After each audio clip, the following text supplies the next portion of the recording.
کہ یہ جو اسلام کا تیسرا عروج ہے جس کی طرف پیش قدمی شروع ہو گئی ہے، یہ ہو سکتا ہے کہ اللہ تعالیٰ بالکل کسی نئی قوم کو اسلام کی توفیق عطا فرمائے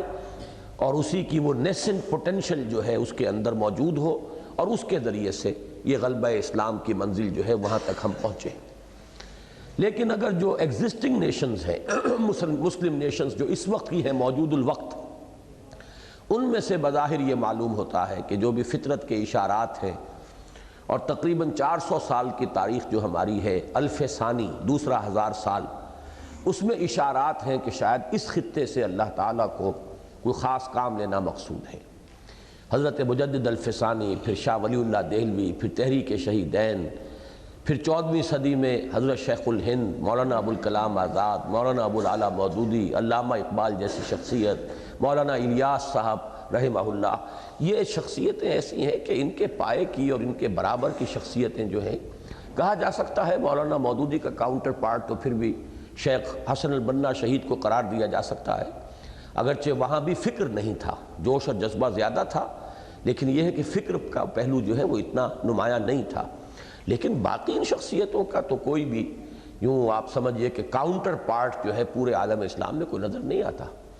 شاہ ولی اللہ دہلوی کے ہم عصر البتہ تھے، شیخ محمد بن عبد الوہاب نجدی، یہ شاہ ولی اللہ کے ہم عصر ہیں، لیکن یہ ہے کہ میرا بہرحال جو تجزیہ ہے وہ یہ ہے کہ دین کے ظاہری پہلو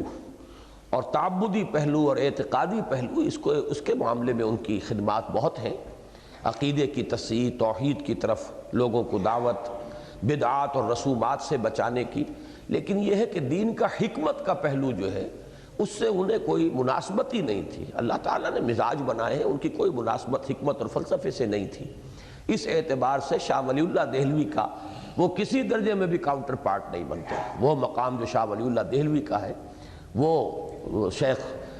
محمد ابن عبد الوہاب رحمہ اللہ کا نہیں ہے۔ تو اس لیے میں نے عرض کیا